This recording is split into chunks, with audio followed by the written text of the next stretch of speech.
Olá, amigos queridos de todo o Brasil, bem-vindos a mais uma edição aqui do Diálogo de Poder, que está sendo transmitido também pela TVD News, a nossa TV aqui maravilhosa que faz jus aos ditames da população, onde nós estamos falando a verdade, transmitindo a verdade para todos aqueles que fazem parte da Parabólica Digital 581 para todo o Brasil. E também um abraço especial para a TV aberta no Paraná, Ivaiporã, 14.1, Pato Branco, 44.1 e Guarapuava, 19.1.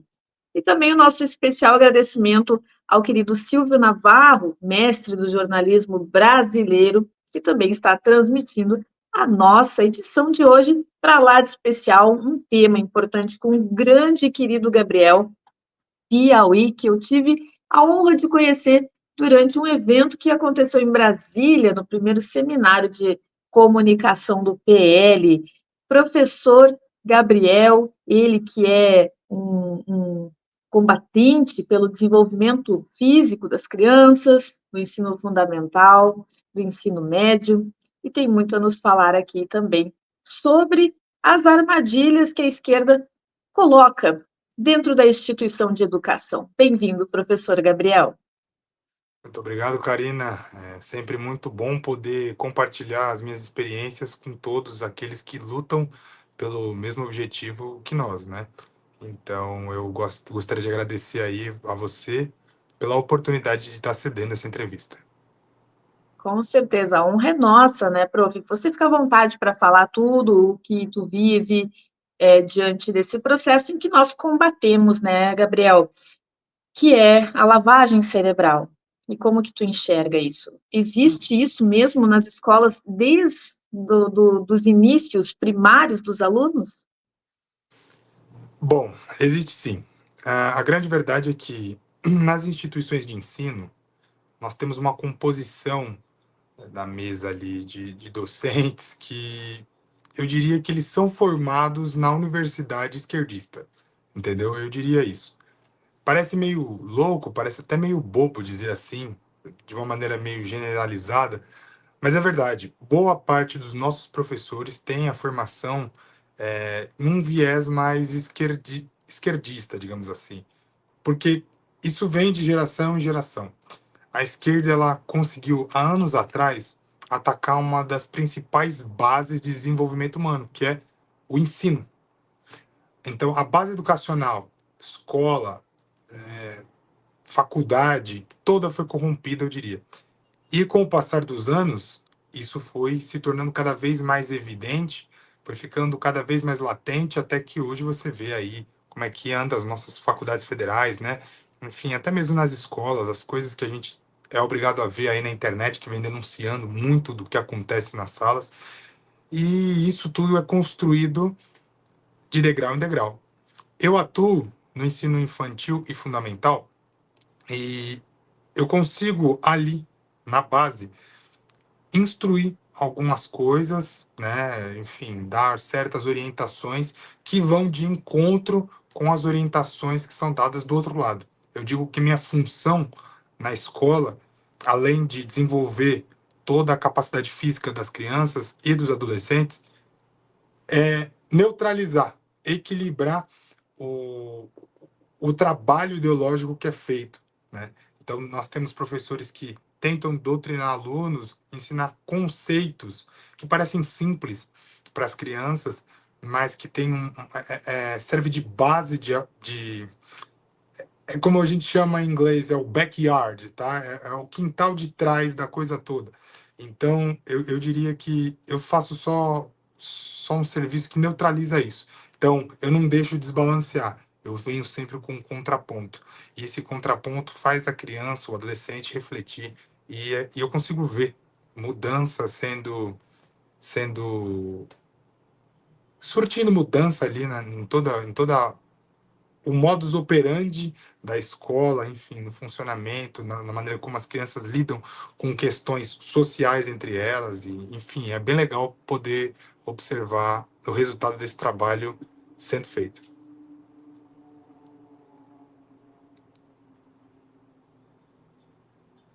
Rapidinho, abrindo a minha tela aqui rapidinho. Falando sobre isso, eu vou colocar uma imagem a seguir sobre uma questão que até uns anos os pais não acreditavam que existia dentro das instituições. Tu trabalha na seara fundamental e médio, né, da formação dos inícios do processo para formar um indivíduo, um profissional, um membro da sociedade que participe da ordem do progresso. E nós vamos mostrar aqui, Gabriel, um vídeo que realmente deixa todo mundo agora embasbacado e pensa, né, que isso está em todo o país e realmente é grave.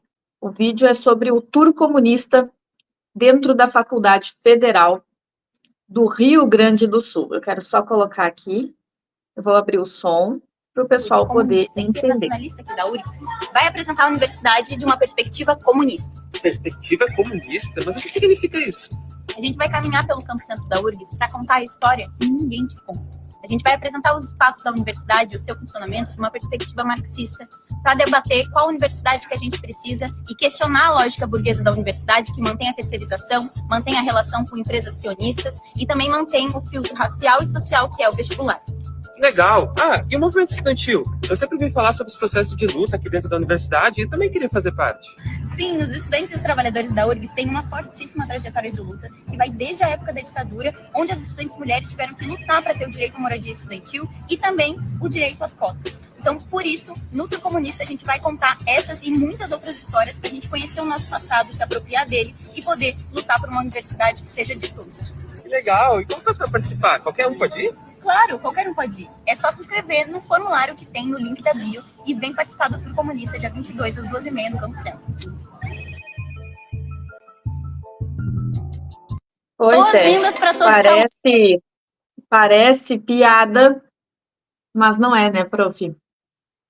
O que tu tens a nos contar sobre essa invasão marxista que assola agora com a maior prova de todos, porque essa denúncia eu fazia desde 2015, Gabriel, quando eu estudei na Universidade Federal aqui do Rio Grande do Sul.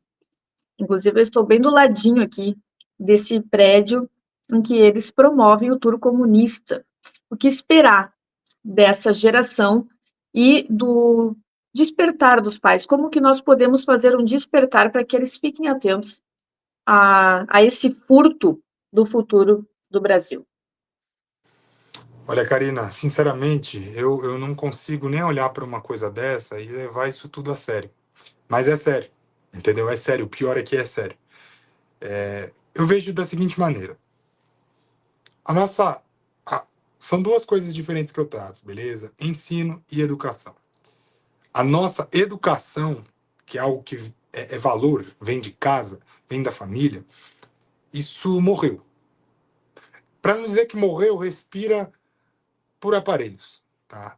Então, o que nós vemos hoje são pais ausentes, completamente ausentes, que deixam os filhos crescerem à moda que quiserem. Filho, hoje em dia, tem poder de decisão. Eu costumo dizer que eu sou novo, né? Eu nasci em 99, mas eu fui criado à moda antiga.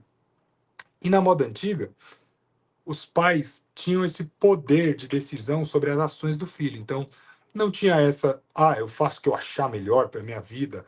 Eu sou o Enzo, com 14 anos, escolhendo. Não, não, não. Os pais orientavam e você seguia a orientação dos pais. Era isso. Hoje você vê tudo completamente distorcido. Com essa omissão da família, nos dias de hoje, você tem uma falta muito grande na educação.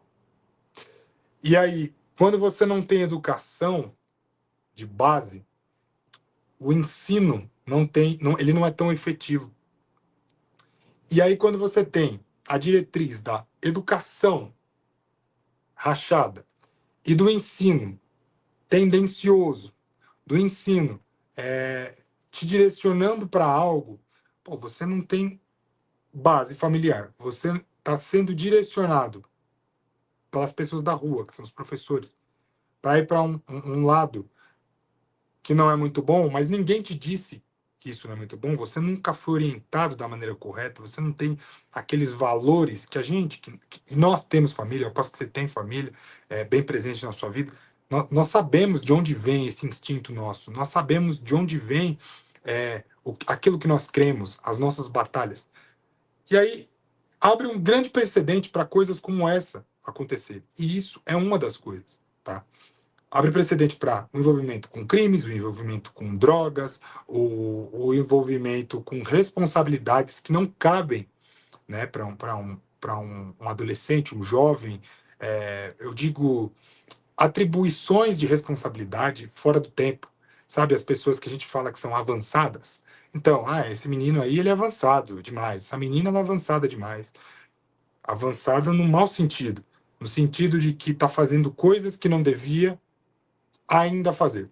Tá entendendo? Então, o mundão, que eu chamo, que aí eu coloco toda essa ideologia marxista, comunista, nesse bolo, mundão, o mundão, ele quer te jogar, cara. Ele quer fazer você fazer parte desse bolo todo e ingressar nessa festa aí. Só que cabe às bases familiares orientar seus filhos. Então eu digo que a família, ela serve como um filtro, tá certo? Filtro. Todos os dias, o jovem, né, ele sai de casa para ir conquistar o mundo. Ele volta para casa, ele volta para a caverna e ele traz suas experiências. A família colhe essas informações, filtra essas experiências e fala: viu, fulano, o que o seu colega te disse hoje em relação a tal coisa, tal assunto, eu acho que tá errado, tá estranho. Isso, aquilo, toma cuidado com esse cara. A sua colega que falou aquilo, ela tá certa, dê mais ouvidos a ela. Nesse ponto, o seu professor, eu acho que ele errou a colocação. O quê? O reitor da sua faculdade disse isso na sala de vocês, eu vou lá conversar com ele. Esse é o papel da família. Só que aí eu pergunto para as pessoas, para os pais, para os avós, até para os filhos, para os jovens que estão assistindo, quando foi a última vez que esse tipo de diálogo foi promovido dentro da família? Não tem.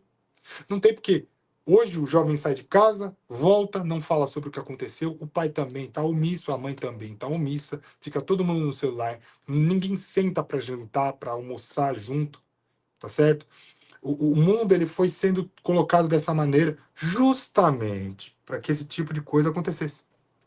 E aí, quando a gente fala que isso é uma construção muito bem pensada e arquitetada por eles, a gente fica parecendo aqueles teóricos malucos. Pô, o cara tá falando de construção diabólica, o cara tá falando de construção de agenda woke, o cara tá falando que o fato de eu trabalhar hoje que nem um maluco para me sustentar e não ter tempo de curtir minha família é, na verdade, uma construção da esquerda. Bom, o que nós vemos acontecer é exatamente aquilo que é pregado, pelas razões nas quais nós justificamos. Então, por que desconsiderar isso? Só para concluir a pergunta que você me fez, eu vejo que isso é só mais uma etapa do plano deles. Cabe a nós interceder. Cabe a nós interceder. Com conscientização, com explicação, acho que a gente tem que saber conversar com as bases, saber conversar com os jovens. A esquerda domina a base do ensino porque a esquerda aprendeu a linguagem do jovem. É isso. Concordo plenamente, prof. Ainda mais tu que tem essa experiência dentro das salas de aula, né? Observa esse rumo que nós deixamos eles tomarem espaço. Até quero mostrar mais um vídeo da vergonha da Universidade Federal do Rio Grande do Sul, porque nós estamos aproveitando o espaço para denunciar essas práticas, da reitora Márcia Barbosa, da Universidade Federal do Rio Grande do Sul, onde os pais sonham para colocar os seus filhos, se arrebentam nesse tipo aqui de mensagem. Vamos ver se eu consigo abrir a tela aqui direitinho. Aqui, já vou abrir direitinho. Aqui eu vou colocar o som da sua mensagem. De 2000. Deixa eu ver se eu consigo colocar do início, tá? Aqui, agora vai. Sejam bem-vindos, bem-vindas e bem-vindes ao primeiro semestre de 2025 da Universidade Federal do Rio Grande do Sul.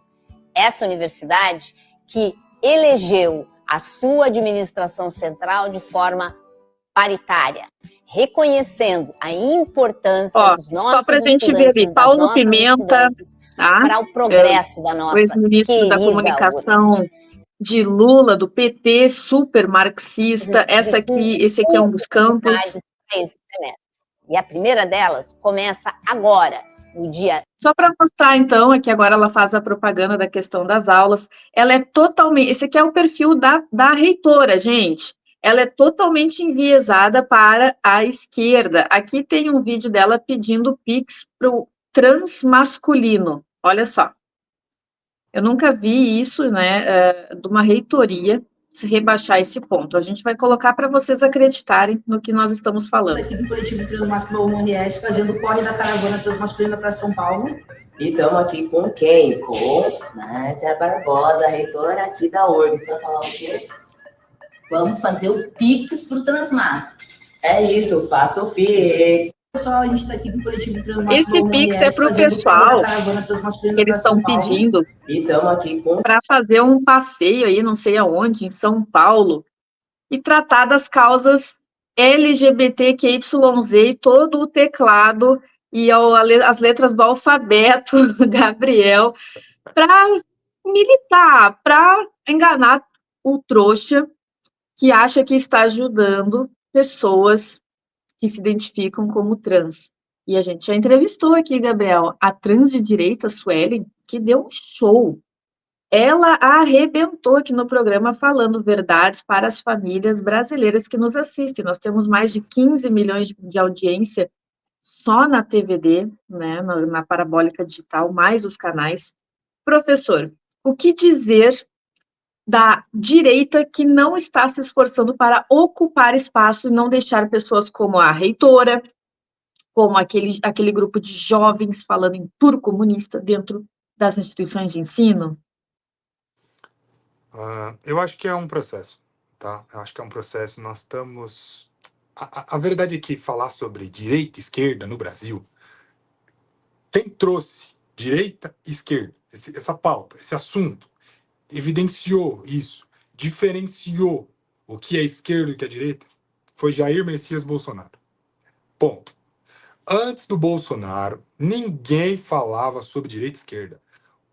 Muitos brasileiros descontentes com o governo do PT votavam no governo do PSDB, achando que estava trocando alguma coisa, achando que estava mudando algum tipo de ideologia, né?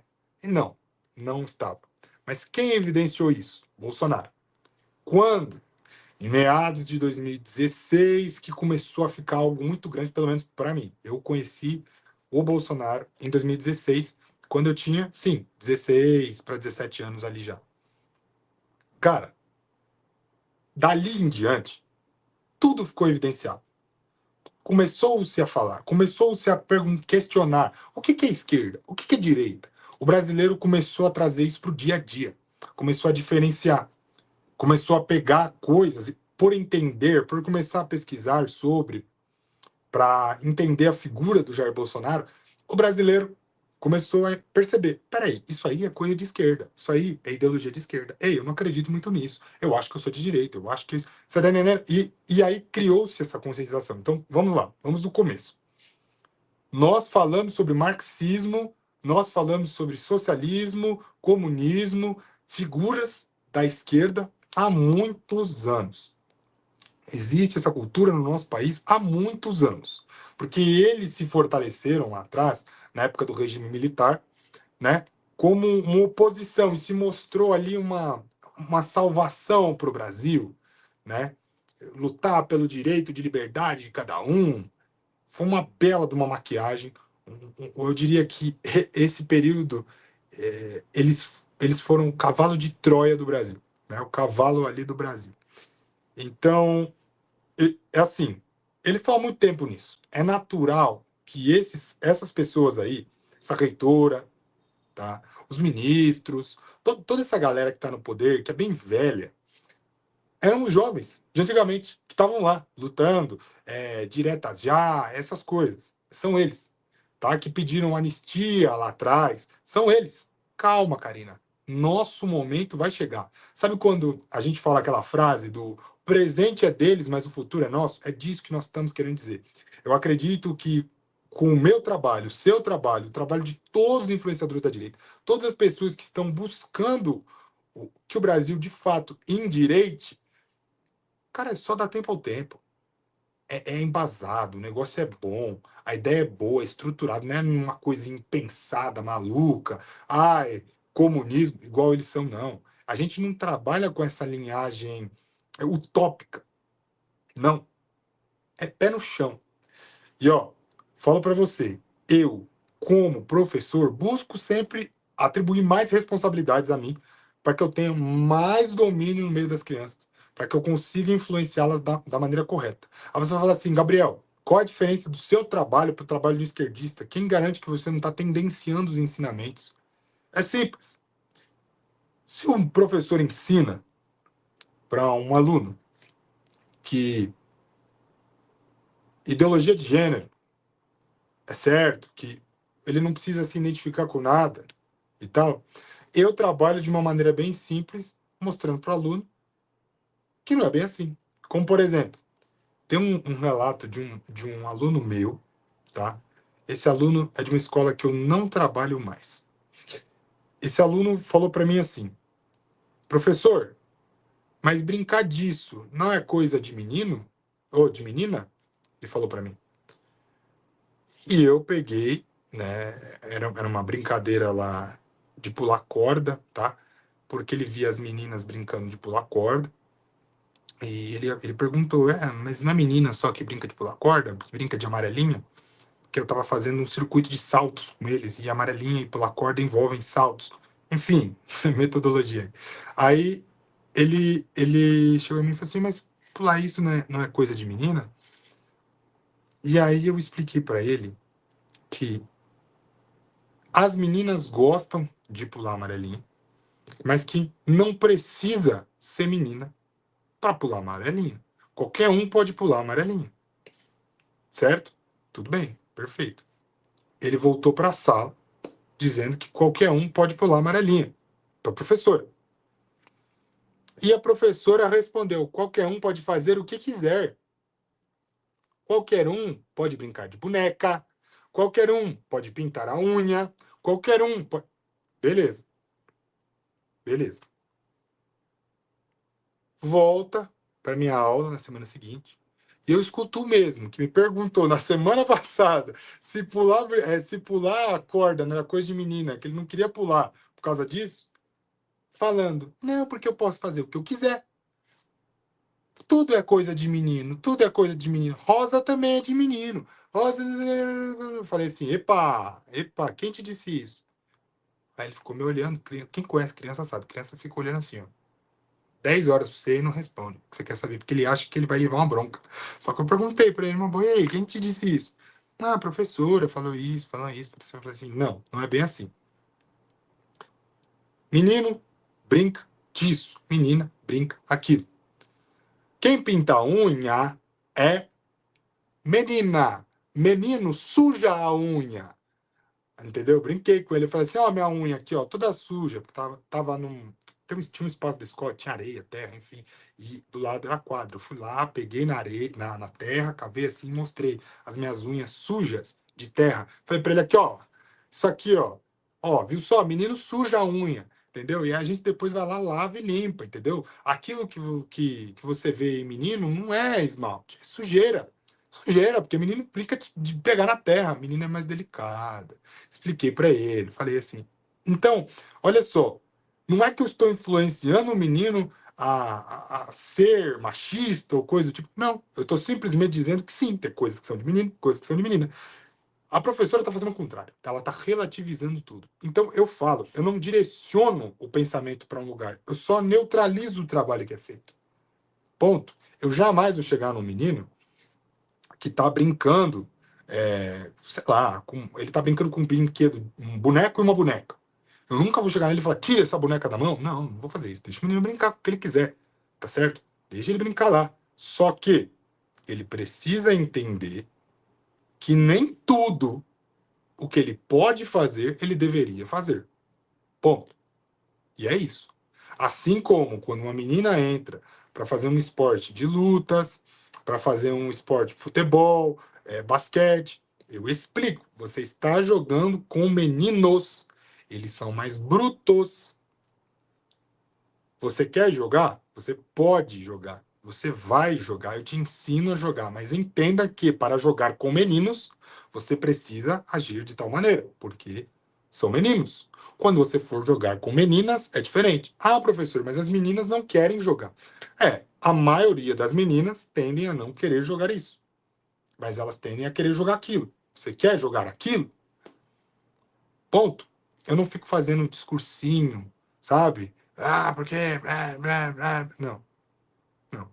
Educação livre. Ensino livre. Tá certo? As crianças precisam de liberdade para tomar suas próprias escolhas e decisões, mas entendendo o contexto nas quais elas estão inseridas, que é do mundo. Né? O que a gente vê hoje em dia é um bando de gente que está aí agindo como se o mundo não houvesse regras. Porque, de repente, de uma hora para outra, não há mesmo. Tudo é relativo. Você respondeu sua mãe. Tanto faz. Tanto faz. Mãe, você vai deixar o seu filho te responder desse jeito? Ele faz isso aí mesmo. Sabe, tá tudo assim. Tá tudo assim. Deixa o velho em pé no ônibus enquanto eu tô aqui no celular. Deixa. Pra quê? Não, meu filho, pode ficar sentado, eu vou descer, já. É isso que o velho de hoje em dia, o idoso, faz. Tá certo? Então, criou-se uma cultura de relativização de tudo, onde não existe mais conceito certo. E aí eu sempre tenho que ir lá e só mostrar para as pessoas que sim, tem regras. A vida tem regras. A sociedade tem regras. Regras. Por isso que eu adoro esporte. Por isso que eu trabalho com isso. Ou você joga dentro das regras, ou você está fora. Ou você segue as regras, ou você não pode participar disso. E aí a criança aqui, em meio a todo esse contexto social de relativização de tudo, de não existir regras para nada, ele tem que se encaixar. Ele encontra um lugar onde, se ele não se enquadrar, ele não participa. E é aí que a gente começa todo o trabalho. Perfeita colocação, professor. Realmente, né? Saber direcionar ao ponto que a pessoa, o indivíduo ali que está em formação, saiba fazer também, refletir sobre as suas escolhas, né? Tu orienta e eles fazem as suas escolhas. Mas, aproveitando o espaço também, Gabriel, sabendo que tu estás conosco aí nessa luta, nessa trincheira pela liberdade, não só dentro das salas de aula, não só no meio educacional. Nós temos aí uma notícia bombástica que deixou o Brasil atônito e também a direita toda empolvorosa, digamos assim. Vou colocar aqui na tela um recado de Eduardo Bolsonaro que reflete anos e anos e anos e anos de marxismo cultural na sociedade, onde eles ocupam os espaços de lideranças e poderes. Estou falando puramente aqui dos nossos líderes do poder, Suprema Corte, parte da esquerda, boa parte do Congresso Nacional, das câmaras municipais, das assembleias dos estados, e a partir disso nós vamos fazer uma análise. Vou colocar aqui no ar um recado muito dolorido do filho de Jair Bolsonaro.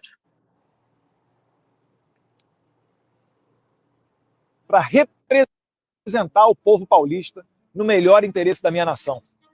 O que o ministro da Suprema Corte, Alexandre de Moraes, e os seus cúmplices estão tentando fazer é usar justamente o meu mandato como cabresto, como ferramenta de chantagem e coação do regime de exceção, como instrumento para me prender e impedir que eu represente os melhores interesses para o meu país.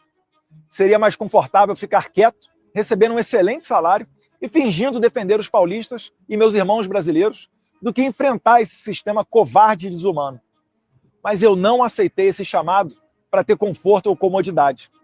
Eu aceitei esse chamado para defender os valores da nossa civilização. Aceitei essa vocação como um compromisso não só com a minha família e a minha nação, mas como uma aliança com Deus, um voto de lealdade que apenas um homem com caráter e fé pode entender.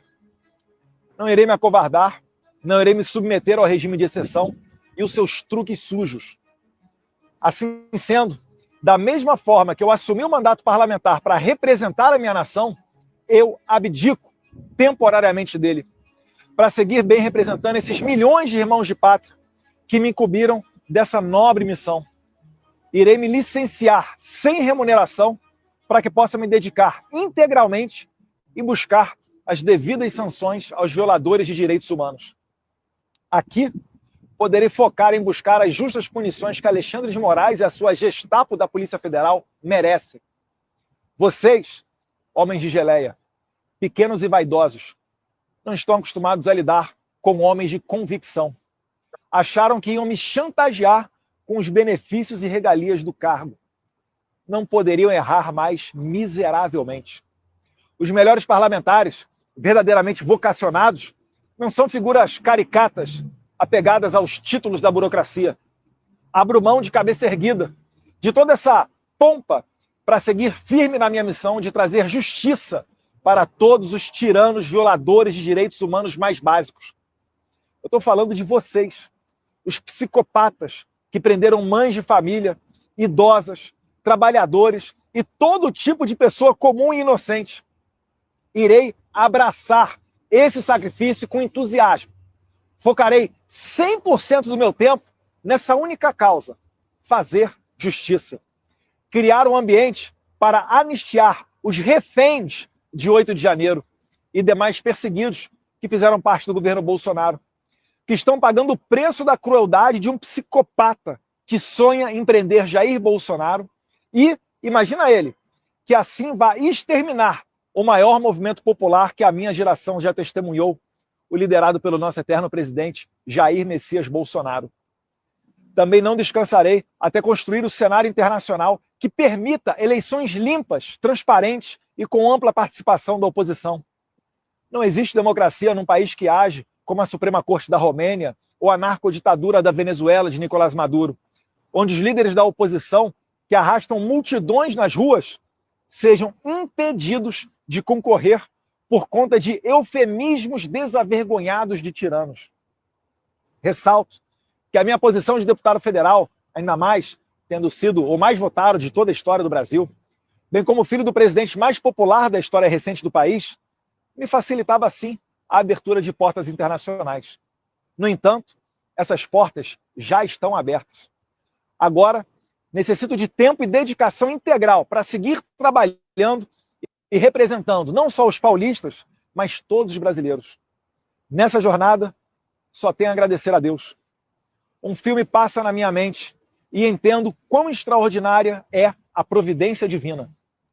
Poucos sabem disso, mas no mesmo dia que os deputados do PT peticionaram a PGR requisitando apreender o meu passaporte, em 27 de fevereiro, eu estava voando com a minha família para os Estados Unidos, num voo que eu havia comprado poucos dias antes. Provavelmente, nem o PT e nem Alexandre de Moraes esperavam que eu fosse passar o feriado de carnaval fora do Brasil, já que eu havia recém-retornado de minha viagem dos Estados Unidos 2 dias antes, em 25 de fevereiro. Eu não tenho nenhuma dúvida que Deus, em sua infinita sabedoria e bondade, protegeu a mim e a minha família, para que a minha missão de trazer justiça não fosse interrompida por esquemas e planinhos dos canalhas de ocasião. Dessa maneira, nunca imaginei que eu faria uma mala de 7 dias para não mais retornar para minha casa. Mas hoje, vejo com clareza que Deus está me mostrando o caminho. Tenho certeza que o meu eleitor também entende que o meu trabalho, nesse momento, é muito mais importante aqui nos Estados Unidos do que no Brasil. Como defendia o professor Olavo de Carvalho, não se combate uma ditadura vivendo dentro dela. Todos no Brasil sabem que Alexandre de Moraes é capaz de fazer qualquer coisa, ainda que notoriamente ilegal ou inconstitucional, mesmo que exista um parecer contrário da PGR, como, aliás, ele já fez no passado. Falando em PGR, Moraes deu prazo para o procurador-geral de 5 dias para responder a um simples sim ou não acerca da apreensão do meu passaporte. Porém, já se passaram mais de 18 dias e nada do senhor Paulo Gonet responder. Seria ultrajante, mas, na atual democracia relativa brasileira, ninguém poderia se dizer surpreso com a apreensão do passaporte de um deputado e até mesmo a sua prisão sem motivo. ao bem da verdade, fatos muito piores já ocorreram, como a morte na cadeia do Clesão, a condenação a quase 9 anos de cadeia do deputado federal Daniel Silveira, que recebeu indulto do então presidente Jair Bolsonaro, e pela primeira vez na história do país, o indulto foi covardemente cancelado pelo STF. As prisões preventivas e injustificadas de Felipe Martins, Anderson Torres, Silvinei Vasquez e vários outros, assim como as condenações a até 17 anos de prisão de senhorinhas como Iracina Góes, de 71 anos de idade, ou a cabeleireira e mãe Débora Rodrigues dos Santos, presa por ter escrito de batom numa estátua a mesma frase dita pelo ministro do STF, Luiz Roberto Barroso, abre aspas, perdeu o mané, fecha aspas. Quem, em sã consciência, pode esperar algum tipo de pudor ou moralidade de um regime de exceção? Como alguém pode esperar a justiça vinda de um pedido para prender o meu passaporte, feita por deputados do PT e encaminhado diretamente para as mãos do Alexandre de Moraes, sem sorteio ou distribuição? Ou seja, serei julgado por um inimigo declarado, pela mesma pessoa que eu tenho denunciado aqui no exterior. Serei julgado, de acordo com o juiz Marco Antônio, assessor de Moraes, pelo cara que quer me pegar de qualquer forma. Lembram dos artigos do Glenn Greenwald? Esta é a pessoa que está me inserindo criminosamente no processo de golpe de Estado da Disneylândia, também conhecido como golpe de 8 de janeiro. Certamente, não é fácil me afastar temporariamente do cargo de deputado federal. Não é fácil saber que o meu pai pode ser injustamente preso e talvez eu jamais tenha a chance de reencontrá-lo pessoalmente de novo. Não tenho dúvida que o plano dos nossos inimigos é encarcerá-lo para assassiná-lo na prisão ou deixá-lo lá perpetuamente, assim como aconteceria com Donald Trump, caso não tivesse sido reeleito agora em 2024. Contudo, a vida é feita de decisões e sacrifícios. Se esse é o plano de Deus para a minha vida, entrego-me de corpo e alma, para que eu possa ser um instrumento de sua vontade, para que eu possa ser mais útil na libertação do meu país, para que eu possa parar a sanha totalitária de um psicopata sem limites. Sim, eu aceito esse sacrifício com honra. Vou morar longe dos meus amigos, dos meus familiares, da minha pátria, mas não descansarei até que a justiça seja feita e a minha nação seja libertada. Se Alexandre de Moraes quer apreender o meu passaporte, ou mesmo me prender, para que eu não possa mais denunciar os seus crimes nos Estados Unidos, então é justamente aqui que eu vou ficar e trabalhar mais do que nunca. Alexandre, a minha meta de vida será fazer você pagar por toda a sua crueldade com pessoas inocentes. Estarei focado integralmente nesse objetivo. Só retornarei quando você estiver devidamente punido pelos seus crimes, pelo seu abuso de autoridade. Finalizo comunicando ainda que, graças ao excelente trabalho desempenhado pelo líder do PL, deputado Sóstenes Cavalcante, que não se dobrou às pressões do PT, e também pela retidão e compromisso com a legalidade do presidente da Câmara, deputado Hugo Mota, que no meu lugar será nomeado o deputado federal gaúcho Zuco para a Comissão de Relações Exteriores e Defesa Nacional. Ele irá me ajudar institucionalmente a manter essa ponte com o governo Trump e o bom relacionamento com países democráticos e desenvolvidos. Juntos, nós iremos trabalhar na mais sagrada missão que um parlamentar pode ter, que é a de resgatar liberdades perdidas para o nosso Brasil. Que o mundo livre possa nos ajudar a manter viva essa nobre causa. Deus abençoe o Brasil. Pois é um relato emocionante, né, professor? E diante desse cenário, o que nós podemos esperar daqui para frente? A frase que mais me impactou dele, Gabriel, foi a questão de Bolsonaro ser preso e aconteceu o pior. Como é que tu enxerga o processo daqui para frente? O que nós podemos avaliar acerca disso? Olha, sim, a parte que mais me impacta também é a possibilidade do presidente Bolsonaro ser preso e morto, tá? É muito difícil, eu fico me colocando no lugar dele, pensando, cara, se você vai ser preso do jeito que está sendo, né? Como é que se come dentro da prisão?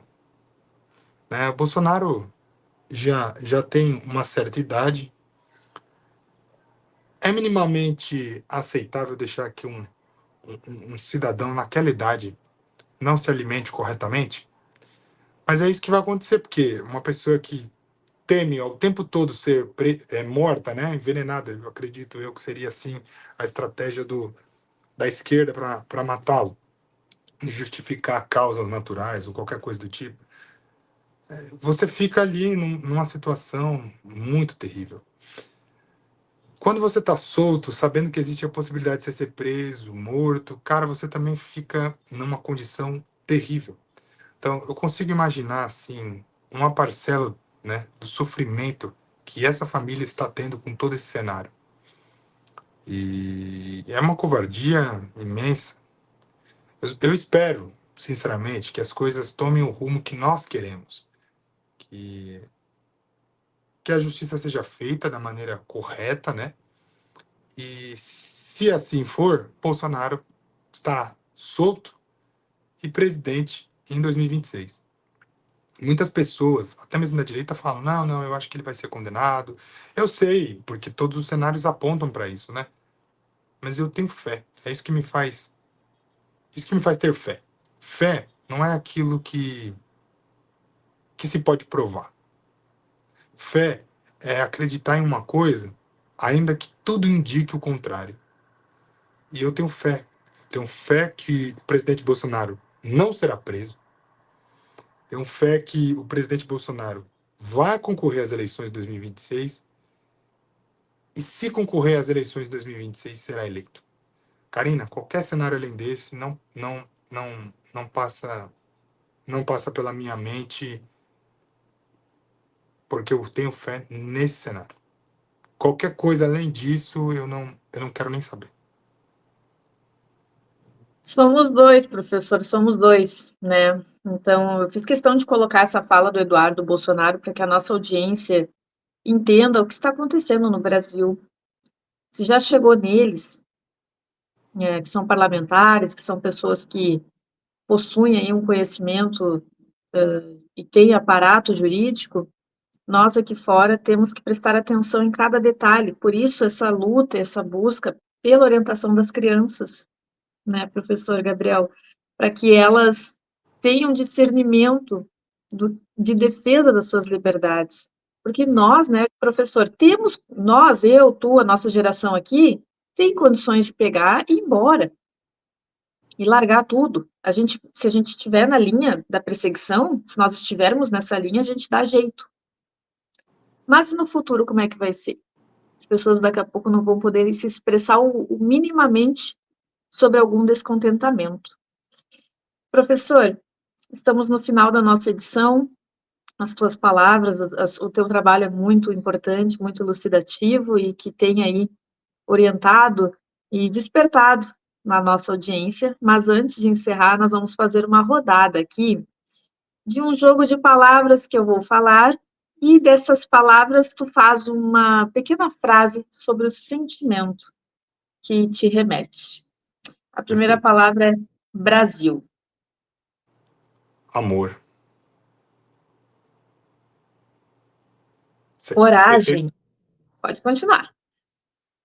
Coragem, me vem na cabeça luta. Luta, coragem. Coragem para lutar. Trabalho de base. Trabalho de base. Trabalho de base é fundamental. Fundamental para promover uma mudança na nova geração. Justiça. Justiça é algo que eu espero apenas de Deus, porque no Brasil nós percebemos que dos homens não dá para esperar. E para finalizar, Bolsonaro. Presidente em 2026. Maravilha, professor. Muito obrigada pela tua disponibilidade, pela tua energia nesse processo, pela tua missão. Tu estás cumprindo a tua missão. E foi um prazer ter te conhecido pessoalmente. Pena que nós não conseguimos conversar muito, porque era frenético o evento, mas em breve nós vamos juntar o grupo de influenciadores novamente. Esse é um spoiler que eu estou dando acerca do PL nacional, para que nós possamos, né, unir os nossos esforços. Qual a tua consideração final para a nossa audiência? Minha consideração final é a seguinte. Pessoal, todo o Brasil tem que se unir. Tem que se unir para livrar todo o Brasil de um mal gigante que vem consumindo nossa nação. Meu trabalho, assim como o da Karina, é de combate à esquerda. Então, eu peço para que vocês me acompanhem nas redes sociais, invadindo as audiências públicas e combatendo a esquerda como eles precisam ser combatidos, tá certo? Expondo as falcatruas na cara dos mandatários. É isso que eu tenho feito nos últimos tempos. E eu acho que é fundamental que todo brasileiro que tem oportunidade faça as mesmas coisas nas câmaras, nas assembleias das cidades de vocês, dos estados de vocês. Karina, foi uma honra ceder essa entrevista para você. Foi muito legal te conhecer. Sim, de fato, nós não tivemos tempo para conversar, mas espero que numa próxima oportunidade nós possamos sentar e conversarmos a respeito do que nós achamos do Brasil e das nossas vidas, né? Com certeza, Gabriel, com certeza.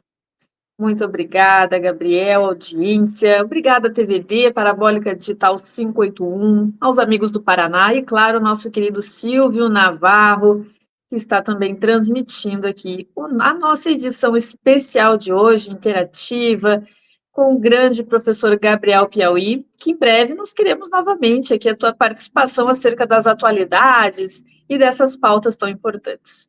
Fiquem com Deus e até a próxima. Tchau, tchau.